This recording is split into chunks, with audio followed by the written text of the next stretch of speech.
9월 16일 화요일, 오늘 10% 이상 급등한 종목과 그 이유에 대해서 알아보겠습니다. 오늘 장은 오후 4시 키움증권 기준으로 코스피 지수는 1.24% 상승한 3,449.62포인트로 마감했습니다. 외국인과 기관은 매수로 임한 가운데 개인은 매도로 대응했네요. 오늘 코스피 거래 대금은 13조 원입니다. 한편 코스닥 지수는 0.10% 하락한 851.84포인트로 마감했습니다. 외국인과 기관은 매도로 임한 가운데 개인은 매수로 대응했네요. 오늘 코스닥 거래 대금은 7조 원입니다.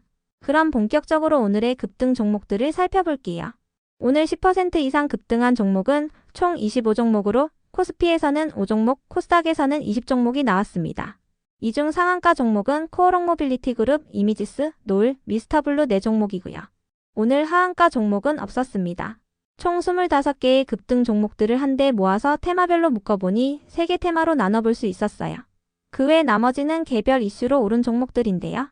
먼저 1번 반도체 테마입니다. 외국인의 매수세가 이어지면서 삼성전자와 하이닉스가 강세를 이어오고 있습니다. 트럼프 정부의 관세 정책에도 불구하고 반도체 수출액은 역대 최대치를 이어오고 있으며 키움증권은 하이닉스의 3분기 실적이 서프라이즈를 기록할 것으로 전망했는데요. 삼성전자는 차세대 전력 반도체 소재로 각광받는 실리콘 카바이드 시장에 주목하고 있으며 현재 8인치 공정을 중심으로 연구개발에 매진하고 있다고 전해졌습니다. 한편 현대차증권은 캠트로닉스에 대해 반도체 소재와 유리기판 기술 중심의 포트폴리오를 구축하고 있다며 빠른 성장이 기대된다고 밝혔는데요. 본업에서의 실적 성장과 더불어 유리기판 등의 포트폴리오 확장에도 주목할 필요가 있다고 밝혔어요. 이 같은 분석을 토대로 캠트로닉스에 대한 목표 주가를 4만원에서 44,000원으로 상향했습니다. 캠트로닉스의 오늘 정규장 종가는 34,100원입니다. 이 같은 분석에 캠트로닉스가 강세를 보이면서 유리기판 관련주들이 동반 상승세를 보인 것으로 파악됩니다. 참고로 아이언 디바이스는 팹리스 반도체 기업인데요. 오늘은 로봇과 관련한 특징주가 붙어주었으니 참고해주세요. 해당 기사에 따르면 아이언 디바이스는 반도체 공급 확대와 함께 로봇과 자동차 분야로의 진출을 모색하고 있다고 전해졌습니다. 다음은 이번 바이오 테마입니다. 현지 시간으로 9월 16일부터 이틀간 FOMC 회의가 개최되는 가운데 미국의 금리 인하 기대감이 이어지고 있습니다. 시장에서는 연준이 이번 회의에서 금리를 0.25% 내릴 확률을 96%로 보고 있으며 한 번에 0.5%를 내릴 확률은 4%로 보고 있는데요. 이 같은 분위기 속 바이오 기업들이 금리 인하 수혜주로 부각되며 강세를 이어오고 있는 것으로 파악됩니다. 임상이나 연구 과정에서는 대규모 자금이 필요하기 때문에 바이오 기업들은 금리 인하 수혜주로 부각되는 편입니다. 다만 오늘은 비만 치료제 관련주 위주로 매수세가 유입되는 모습이 나왔으니 참고해주세요. 관련 기사에 따르면 글로벌 학회에서는 비만 치료제의 지속 효과를 늘리거나 제형을 변경하는 방법들이 주목받고 있다고 전해졌는데요. 한미약품은 오스트리아에서 19일까지 개최되는 유럽 당뇨병 학회를 통해 신개념 비만 치료제의 비임상 연구 결과를 발표할 예정이라고 전해졌어요. 일동제약의 경우 9월 29일에 기업 설명회를 개최하고 먹는 비만 치료제의 임상 일상 탑라인 결과를 발표할 예정인데요. 이 같은 기대감 속에서 일동제약과 한미약품이 강세를 보인 가운데 비만 치료제 관련주들이 동반 상승세를 보인 것으로 파악됩니다. 한편 생물정보 분석 기업인 지니너스는 최근 언론을 통해 공간오믹스 분석 플랫폼의 최신 성과를 공개하면서 상승세를 이어오고 있는데요. 해당 플랫폼은 2천만 개가 넘는 세포의 공간오믹스 데이터를 48시간 안에 처리할 수 있다고 밝혔어요. 또한 원시 데이터부터 임상에서 활용할 수 있는 수준의 리포트까지 일괄적으로 제공하는 것이 특징이라고 밝혔습니다. 다음은 3번 웹툰 테마입니다. 웹툰 엔터테인먼트가 시간의 급등세를 보이고 있습니다. 웹툰 엔터테인먼트는 네이버 웹툰의 모회사로 한 달 전에 월트 디즈니와 파트너십을 맺었다는 소식이 전해지면서 81%의 폭등세를 보인 바 있는데요. 웹툰 엔터는 어제 미국장 마감 후 공시를 통해 디즈니와 디지털 만화 플랫폼 개발을 위한 비구속적 조건 합의서를 체결했다고 밝혔어요. 이번 협력을 위해 디즈니가 웹툰 엔터의 지분 2%를 인수하기로 했다고 밝히면서 시간의 급등세를 보이고 있습니다. 이 같은 분위기 속 웹툰 관련주들이 강세로 마감해 주었네요. 그 외 나머지는 개별 이슈로 오른 종목들인데요. 먼저 코오롱 모빌리티 그룹이 4거래일 연속 상한가로 마감했습니다. 최근 코오롱이 코오롱 모빌리티 그룹의 공개 매수를 마무리한 가운데 코오롱의 자회사로 편입된다는 기대감을 입으며 강세를 이어오고 있는데요. 코오롱은 포괄적인 주식 교환을 통해 남은 코오롱 모빌리티 그룹의 주주들에게 코오롱의 주식을 배분하고 코오롱 모빌리티 그룹을 완전 자회사로 편입할 예정입니다.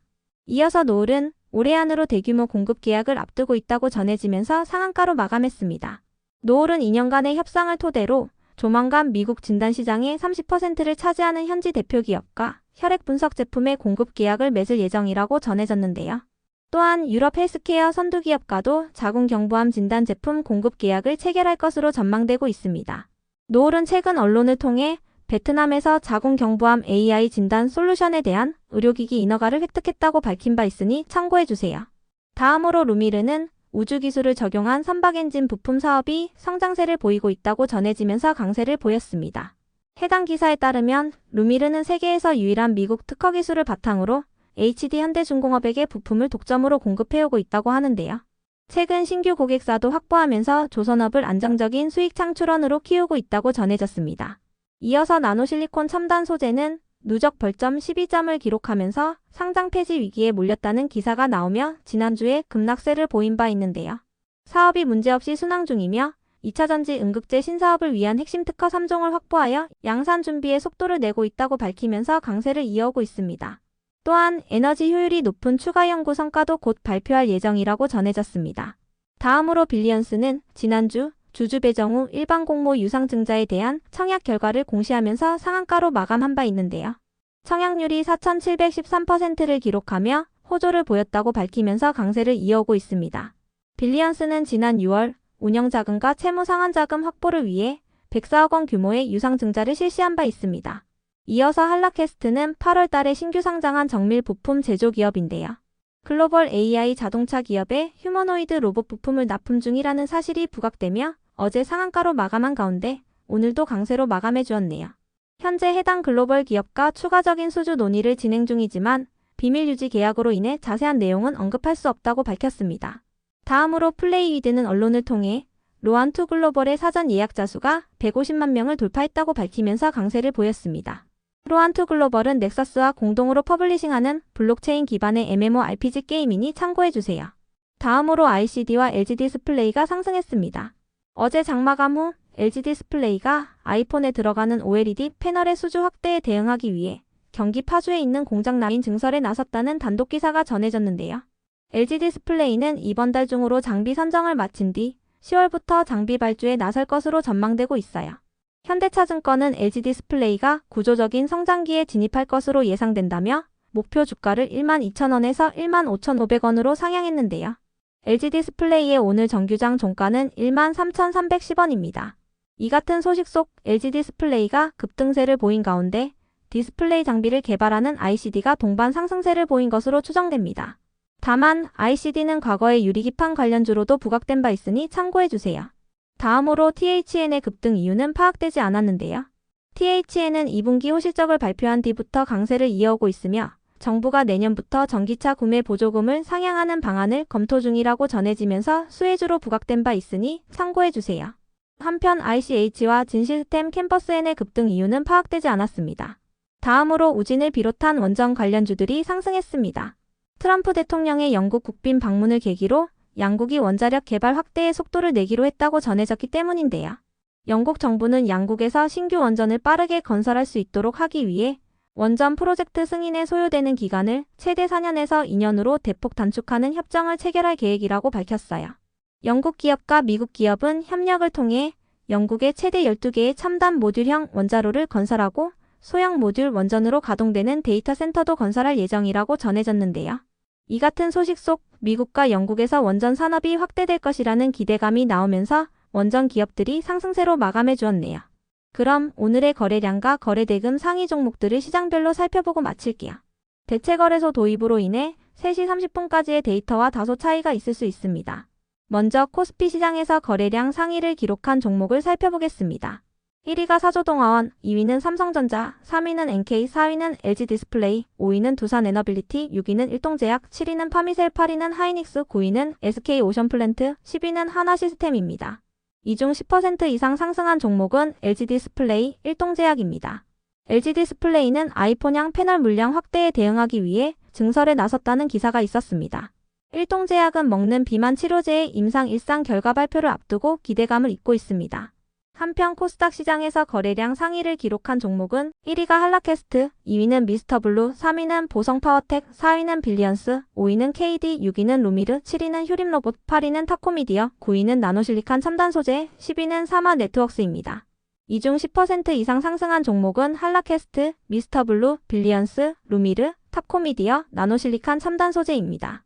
한라캐스트는 글로벌 AI 자동차 기업의 휴머노이드 로봇 부품을 납품 중이라는 사실이 부각되며 강세를 이어오고 있습니다. 미스터블루와 타코미디어는 웹툰 관련주이며 빌리언스는 유상증자 청약률이 호조를 보였다고 밝히면서 강세를 이어오고 있습니다. 루미르는 조선업을 안정적인 수익 창출원으로 키우고 있다고 전해졌으며 나노실리칸 첨단 소재는 2차전지 실리콘 나노섬유 복합체에 대한 특허를 확보했다고 밝혔습니다. 다음으로 코스피 시장에서 거래 대금 상위를 기록한 종목을 살펴보겠습니다. 1위가 삼성전자, 2위는 하이닉스, 3위는 두산에너빌리티, 4위는 LG디스플레이, 5위는 하나시스템, 6위는 네이버, 7위는 하나에어로스페이스, 8위는 농심홀딩스, 9위는 현대로템, 10위는 일동제약입니다. 이 중 10% 이상 상승한 종목은 LG디스플레이, 일동제약입니다. LG디스플레이는 아이폰향 패널 물량 확대에 대응하기 위해 증설에 나섰다는 기사가 있었습니다. 일동제약은 먹는 비만 치료제의 임상 1상 결과 발표를 앞두고 기대감을 잇고 있습니다. 한편 코스닥 시장에서 거래 대금 상위를 기록한 종목은 1위가 한라캐스트, 2위는 루미르, 3위는 보성파워텍, 4위는 캠트로닉스, 5위는 테크잉, 6위는 G2G바이오, 7위는 유로핏, 8위는 프로티나, 9위는 알테오젠, 10위는 올릭스입니다. 이 중 10% 이상 상승한 종목은 한라캐스트, 루미르, 캠트로닉스, 프로티나입니다. 한라캐스트는 글로벌 AI 자동차 기업의 휴머노이드 로봇 부품을 납품 중이라는 사실이 부각되며 강세를 이어오고 있습니다. 루미르는 조선업을 안정적인 수익 창출원으로 키우고 있다고 전해졌으며 캠트로닉스는 유리기판 관련주이자 증권사의 목표 주가 상향 리포트가 있었습니다. 프로티나는 최근 JP모건이 프로티나의 지분을 매입했다는 전자공시가 올라오면서 강세를 보인 바 있는데요. 일주일 만에 지분을 축소했다는 전자공시가 올라오며 하락세를 보이기도 했지만 어제부터 다시 강세를 이어오고 있습니다.